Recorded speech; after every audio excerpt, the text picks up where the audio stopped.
Hi there, and welcome to the Ukes podcast. This is the ukulele show with hot questions and even hotter wings. My guest today is somebody who recently described themselves as a low risk, low stakes guest on the podcast. This is my friend, my ukulele colleague, and I feel like a new partner in crime. This is Jiggy with Viggy. How are you, Viggy? Are you good? I'm doing excellent. That is such a fun intro, and I do think of myself as very low stakes. So I'm very excited to talk, just friend to friend, once again today. So I'm doing excellent. How are you doing? I'm doing really good. I really enjoyed doing your podcast. For Me anyone too. who is tuning in and going, who are these people or who are one of these people? I highly recommend you check out the link in the description to the podcast I did with Viggy, where she asked me some questions. It was lovely to be a guest, the first guest, and kind of, going through the motions with you in a really good way. Like we learned a lot about podcasting together in that evening. Oh, And for sure. there's no, in your podcast, I had a hatch I could climb through and make an entrance, but I felt like we play it a bit straighter for my podcast. So, That's um, okay. I'm going to jump right in. At what point did you decide to be called Jiggy with Viggy? Because it's one of those memorable names that I think will stick with you for the rest of your life now. Yeah, for sure. So whenever I do kind of like anything, I love when stuff rhymes. I'm a big fan of alliteration, so I always try to kind of rhyme things whenever I can. And I always love to find like slogans. Like I always really like to kind of coming up with slogans for like just random things because I like to rhyme stuff. And when it came to posting on social media, I knew that I needed a cool handle. I needed some kind of name because when I first started posting stuff, it was just Victoria, but it was spelt like Victoriuh. So it was just like the New York pronunciation of my name. And then I was like, as I started to post more uke content, I was like, maybe I could throw ukulele somewhere in there, like Victoria Ukulele or something like that. But then it was too long, and I was like, I started thinking of like other nicknames for myself, and I know it's gonna sound funny, but I actually don't go by Vicky, Vicky, but Mhm. Viggy is actually how my brother pronounces Viggy in his New York accent because we're all very Okay. New York. So I it do think was, that must be the case. It must be yeah, a New York thing. yeah, for sure. So Vicky came out as Viggy, and then I was like, I'm gonna stick with Viggy for a little bit, and I started coming up with some kind of words that rhyme, and it was actually my boyfriend who put together. He's like, "What about Jiggy with Viggy?" And I was like, "That's it." The bell went off. I was like, "That's what it's gonna be." That's the one Um, you marry, the one who comes yeah. up with the right alliteration.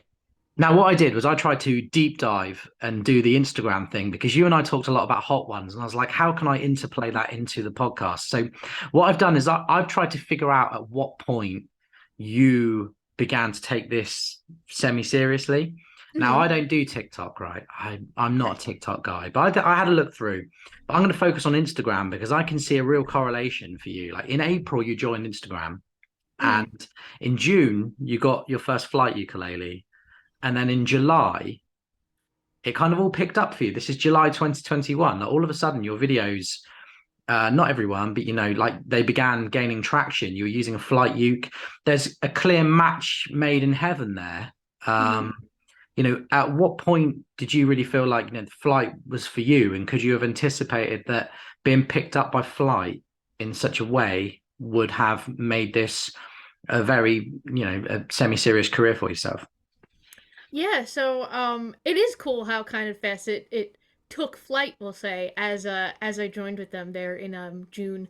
When I first started posting stuff, it was really like lackadaisical, like it was really more of kind of like a video journal for me just to kind of keep practicing like every day, like cuz I wasn't actually playing that much to be honest, and then I decided to kind of record myself playing, messing around with my looper pedal, like doing kind of cool song breakdowns and stuff. And then like more people started to watch, and then not only watch, which was weird at first, but people then wanted to learn how to play certain songs. And like I never really saw that being like the end goal of like where my internet kind of videos were going to go.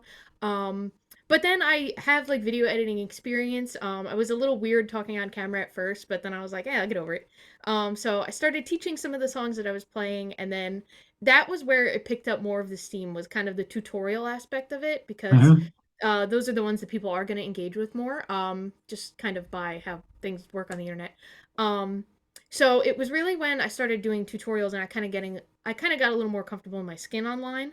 And then around that same point was when I kind of matched up with Flight. So they actually commented on one of my TikToks that I made that it was like a looper pedal cover, whatever, but they commented, they were like, "This is so cool." And I was like, Yeah. there's no way that this is like Flight.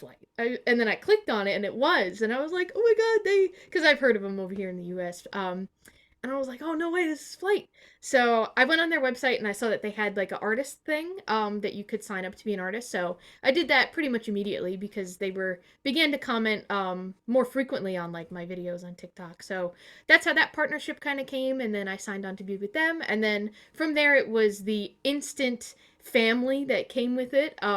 Before you even get a Flight Uke, you get in the group chat and you get to meet all the other Flight artists. And it was a really beautiful thing coming from someone who was just putting stuff online as like a catalog, like for myself, to now being introduced to all these people who do things like I do and not like I do that I drew inspiration from. And then just everyone kind of collectively like sharing and basking in everyone's like ukulele stuff was like really, really cool starting out my social media kind of journey.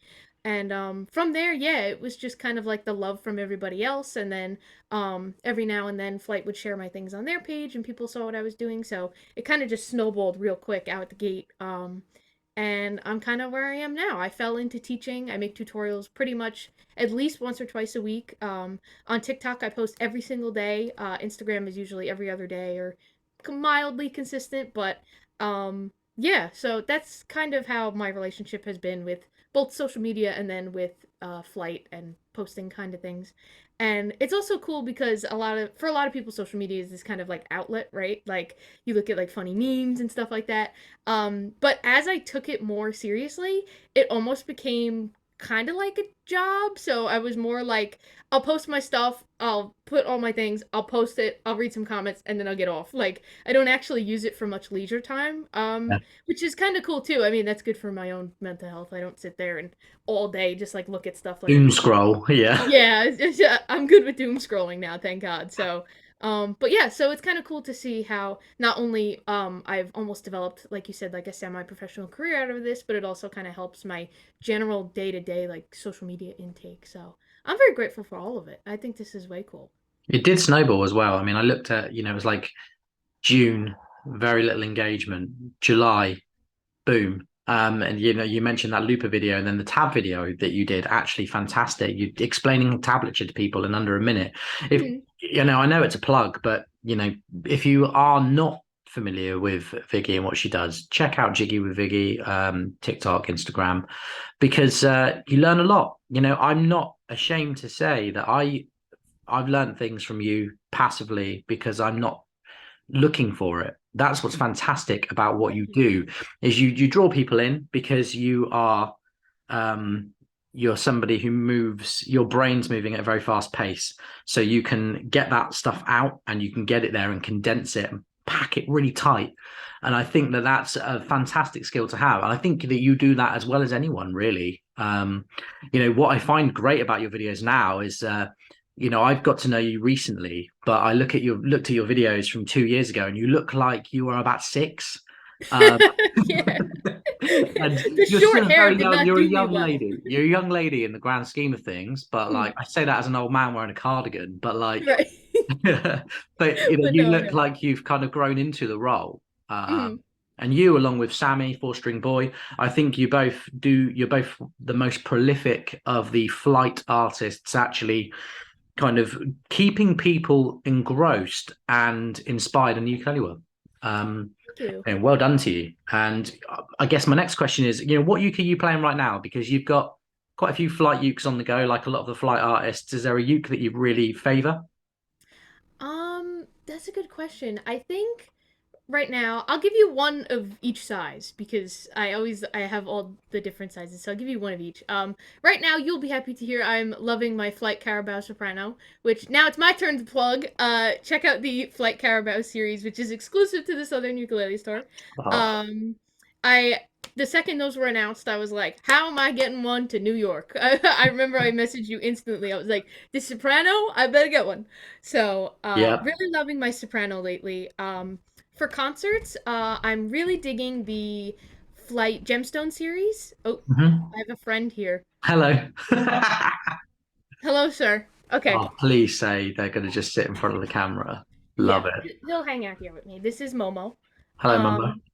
Um, so, really loving my Gemstone series, my red concert ukulele. It's my go-to when it comes to percussion. Because the nice laminate wood has a nice like sharp sound when I do anything like the flicks and stuff like that. That's right. Um, Somebody just said something nice about a laminate ukulele. They are out there. You also used to have a Lanakai quilted maple ukulele. mhm, Used to use that quite a lot. I also think they are fantastic. yeah. Laminates they have their own purpose. Sometimes they do the job as well as a solid wood instrument, if not better if you're looking for a percussive instrument. Yeah, for sure. My Lanakai is an absolute tank. That was my first tenor I got, like really early on. I mean, I've been playing for it'll be like 8 years this year, so like I got it maybe like 2 years into playing. Hmm. And I'll tell you, I haven't changed the strings once because I don't know how those Lanakai bridges work, and the strings sound great. So those are very good instruments. Nice. And when it comes to tenors, I'm loving my Flight Mustang. That is just a absolute babe. I really like that was the first Babe. uke I got actually that made me get into like nut widths and stuff because I was Hmm. never too technical with my instruments. I'm still not too technical, but I know like specs and stuff. But like Yeah. when I got that one and it has had that nice wide nut width, I was like, ooh, my fingers can breathe here. So like now I'm a little more conscious of that when I think about ukes. Like with the Carabao soprano, I was like, "Ooh, this is nice and wide and it's little. I like this." Yeah. Yeah, the Carabao Soprano is interesting because obviously you'll be aware with the ukulele history. If not, I'm going to give you all a ukulele history lesson at home.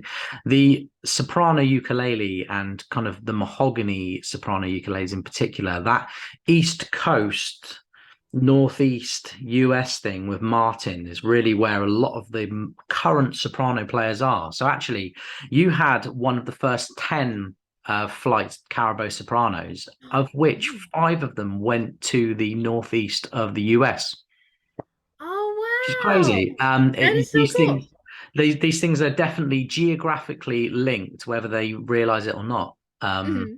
So I'm glad you like it, and I'm glad you mentioned it because I was delighted when you messaged me and said I'm really excited about it, and I love it when you tag us tag the shop in what you're doing. It's how I remember to check out your videos. You Oh, thanks. Yeah, I always got to plug where credit is due, you know. I'm always big on that, especially if it's an arrangement that is not mine. Like I know when I started posting stuff, I wasn't really into the arranging kind of field yet, so I have arrangements I found online that I like always played leading up to when I started taking this more seriously, and I always made sure to kind of like reference like where I got this from, if it was like Dominator or if it was something out of James Hill's books. But yeah, so of course I'm gonna throw you guys a throw a line when I put my Carabao on screen for sure. How did it feel to know that James Hill listened to your podcast? Absolutely so weird. I could not believe it. I would not have made that many jokes about him if I knew he was gonna look at it. Yeah, Um, we were, thank God we were complimentary, eh? I know, but definitely very weird for sure. But if he watches this, hi James. We're now best friends, Oh, he and will definitely you watch also it. have to come on my podcast. He'll watch this because he's coming on you next, right? Yeah, he's my next guest. I hadn't announced it yet, but Oh, I'm so sorry. oh, don't be sorry. But yeah, I'm filming yourself. My next guest for anyone interested is yourself, and then Four String Boy, and then James Hill. It's going to be just a fantastic evening for me right now, filming 3 episodes in a row, talking Oh, no to big deal. 3 people I love in the ukulele world. Um, So cool. Taimani, if you're watching, I'd love to jump on a chat with you one day. Talk about your new Enya 5 string ukulele that you're launching. Oh, But it's so cool. I doubt Taimani ever listened to our podcast. It definitely won't work twice, will it? No, it's that reverse manifestation. We got to be like, no way are they gonna watch it, and then they'll comment, and we'll be like, oh my god. But Absolutely. So what was it that made you? You say you've been playing uke for about 8 years. So we're talking kind of 2014, 2015. What yep. was it that got you into the ukulele? So that was freshman year of high school, Viggy. I had so that also that time 2014, 2015. A lot of 21 Pilots on the radio, a lot of Vance Joy. That was kind of the stuff I was into. at the time, and I was a big band nerd. If I don't already look like that would have been my thing back then. I was in every music ensemble. I played the saxophone. I also played the bassoon. I was in everything my music department did, so I was like big, big guy down there. And I used to go in my off periods into the practice rooms to always just, I was like, there's always something to practice. And my friend came down one day with a ukulele, and I was like, no way, this is so cool. And she was also really big into 21 Pilots, so that was kind of where it started for us. And she was like, oh, this song's only four chords. It's the old classic. It was C, G, A minor, F. And Yep. she was like, you strum these chords, and then I'll play the little thing on piano. And the song we actually played was Screen by 21 Pilots. Okay. Um, cool little song. Same four chords over and over. Great beginner song to practice. And then, as we were kind of messing around in the practice room, my actual band teacher came over and was like, "I play ukulele also," and I was like, "I had no idea about this." So, I was of course already close to him because of the whole department and stuff. And then, it kind of took off right there. He was like, "If you get one, I'll give you lessons every lunch period." So I was like, "Great." So from every lunch period from freshman to senior year, I was in the band room and we were playing ukulele every single day. And he was really into, of course, the big two, Shimbabukuro, James Hill. So right off the bat, I was introduced to While My Guitar Gently Weeps. It was Ode to Frozen Boot. It was all these crazy fingerstyle things that I was just like, what is that? I was like, I gotta get my hands on that stuff. So it was a lot of really fun times in the music department, playing together and learning those things. And then once I graduated, I kind of lost the uke a little bit because I went off to college for film production and I was kind of going down a different route. But Yeah. I had always said, even before I graduated high school, that I wish you could major in ukulele. And that was always my thing, was like, wish I could have went to school for that. Because I didn't want to go to college for bassoon or anything like that. So I was Yeah. like, I'll figure something else out. Um, so then, whatever. I was in film school for a little bit. It was not my thing at all. But I took those skills like video editing, filming, video production, that kind of stuff, and I kind of put it in my back pocket for a little bit. And then I came back to the ukulele a few years later. Was still playing on and off in that time, but it was like right around the pandemic-y kind of area where I was like, I'm gonna get really back into this. Like I was good. I had my fingerstyle chops, but like I'm gonna start getting like real good. So then that was kind of how I started recording stuff, and now I'm here, and I like to think I'm pretty good now.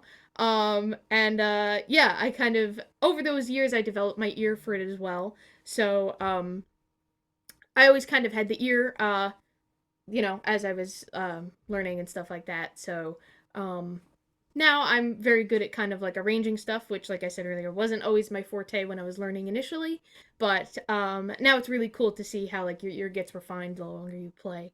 And I'm just excited to see what the hell I'm gonna be up to 8 years from now. Yeah. What kind of stuff I'll be doing. Maybe I'll be playing with chopsticks or something like that. But that'll be really cool. Oh man, I love your enthusiasm and going back a little bit what you said, it's incredible how little credit teachers get for the Hmm. long-term impact that they have. I love it. You know, you're not the first guest I've had who's mentioned a teacher that really gave up their own time in a way that shaped your life. You Oh, know, for sure. Hmm. I can't say personally that I had teachers that were really inspired to teach. Hmm. Um, but I love hearing about it. You know, Bernadette was talking about how she used to be a high school teacher, and you know how much she loved doing the ukulele classes, and how I wonder how many Yeah. people will be having conversations with people like we are now. You know, Hmm. in 5 6 years time, and at which point you'll be probably bald with a beard Yeah, for sure. on the right side of the screen, interviewing them about what they're doing. So, one underlying theme I've noticed about ukulele players in the social media circle is a shared love for playing Mario Kart together. Oh, for sure. Um, Hmm. I've noticed that today you're dressed as some kind of film noir version of Mario, uh, Yeah, I'm like emo Luigi. Emo Luigi. That's it. Like, yeah. That's so funny. Um, but I noticed you know, you in the past, Sammy. T has said that you guys play, and like he recently sharing some kind of screenshots of him playing with Ordering Guerrero. Is there this kind of this like seedy underbelly of like online betting and gaming going on with the ukulele players of Instagram and TikTok? Yeah, it's like the ukulele player to minecart pipeline kind of thing.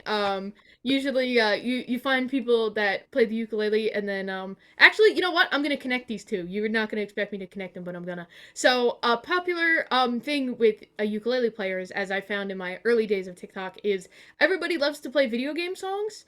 So I did Yeah. a massive series. I think it was like 7 or 8 parts of just video game medleys that I threw together, like via requests in the comments and stuff. And people love the Mario songs, the Mario theme, the underwater theme. Everybody loves that stuff because it just sounds just so fun on the ukulele. So with that, if you know those songs, you must also play Mario Kart. So I guess the conversation comes up at some point, like, "Hey, do you want to play Mario Kart this weekend?" And then it's like, sure. And then I guess that's the through line there. So music brings us to video games, which brings us to weekly video game hangouts via the ukulele. So there you My a theory I have on this, and go. I found talking to you last time that when you've got like a bit of knowledge about something, you're extremely fucking aggressive about it. Oh, me? Like specifically? Yeah. So I believe that the reason that a lot of ukulele arrangements of video game songs exist is because when they're working with 8-bit and 16-bit, the limitations of the hardware, they were recording using single or two octave, like the whole arrangement was done in as Mm. compact a sequence as possible. So a lot of them weren't composed on ukuleles, but I've read, and I cannot find the source for it. Someone else asked me to find it recently. I've read that a lot of the really popular Sega Genesis, Mega Drive arrangements were done on tenor guitar and four-string guitars without the Oh, bass strings, and then MIDI sequenced in. So no way. yeah, so the Mario theme in particular, if you listen to the tunes that the Mario songs are inspired by, they're very, very kind of two octave. Like you could really play them on anything, Hmm. within the limitations of the four strings. And then before we kind of wrap this up, I just want to talk to you a little bit about the future. You say you'd love to know what you're doing in 8 years. What are your long-term plans? Do you see yourself branching out? Are you doing much a lot in terms of live shows or live teaching? Or, talk to me about the future, Jiggy. Where are we going from here? Yeah, I really had a fun time doing my first big kind of live show last August over at the Yukon Festival. Was a really really cool experience. I got to meet a bunch of like really huge ukulele icons and stuff, and that was way cool. Um, but I think I really like live performing, which coming from someone who was even scared to kind of like post a video of myself playing, that seems kind of like funny that now I'm like, yeah, but I could do it live though. Um, so I really like the idea of hopefully doing some more live shows. I think that would be cool. Um, I have done some live teaching. I probably still need to iron out some of the kinks, but I would definitely give live teaching another shot. I think that would be cool. And one thing that I'm having a really fun time doing is putting together songbooks. I've put 3 out now, and I just really love to arrange songs and put songbooks out. So I think down the line, I'm definitely going to do a bunch of more themed ones. I have a few planned even for this year, some more themes, all with fun titles because they gotta have a fun title, right? Yeah. Um, so yeah, I think I really enjoy like songbook design and not only arranging songs, but I also do all the covers and the layouts myself. So I've been having a lot of fun doing that, and I hope I can do that more in the future. So probably more live performances and also more books. Um, and I just really love collaborating with people and meeting new people in the uke industry. So hopefully one day I could also go to NAMM. I feel like that would be cool. The big old music Comic Con. Yeah. So yeah, but I also just like to see what kind of happens as it happens. I don't really plan too far ahead. Even with my videos, I don't really, unless it's like a specific holiday or something like that. Like I didn't film my video today, and I don't know what it's gonna be. I kind of just I figure it out when I sit down and do it. So, but yeah, I am really excited to see what's gonna happen in 8 years. But those are my little goals that I'll probably shoot for, and then things will fall in between. I like the feeling of what will be. That's great. I Yeah. found I was so rigid for 4 or 5 years with producing content for Southern Ukulele Store and myself, and then I kind of hit creative burnout. Hmm. Um, and yeah, at the moment, I'm trying to find. I've got this list of things I want to make a video about, but I don't want to make the video for the sake of it. It's better to kind of see where things take you. Right. You know, if you force it, then you get kind of creative constipation. You know, it just starts to. Yeah. I think it makes it worse. But I sincerely wish you all the best on your journey. I highly recommend folks check out Jiggy's podcast. She's bringing out a couple of episodes that she's told me about that I'm not going to spoil in case they're kind of secrets. But I check out all the links in the descriptions. You know, buy her a coffee if you've learned something from her. Then, you know, let's support creative people in a time in a world where money is tight and life is tight. Think of all the creative people out there that are producing something just to make you happy. And if you can spare $1 or two, £1 or two, a franc or two, €1 or two, a cake or two, then do it. And if you can't, that's fine. Thank you so much for joining me. I really look forward to doing this again in a few years' time and seeing where you're at. And maybe by that point, we'll be promoting some kind of UK tour for you. Oh my God, I would absolutely love that would be another goal too. That I have to get to the UK just to give you a nice old hug and come to the store and just we can have a conversation in person. But thank you so much for having me. It's always a joy. I love learning more about you and like you said, learning more about podcasting in general. Um, and I appreciate the Explain That Graham segment. That was very fun. I like that a lot. And yeah, I'm just really happy to be here and to call you a friend. And this was such a joy. And Oh, we shouldn't wait. fantastic. We shouldn't wait too many years to do another one. We should do Oh, a no. little frequent, right? Absolutely. Absolutely. Well, in the meantime, Jiggy with Viggy, thanks for joining me on the podcast. Thank you so much.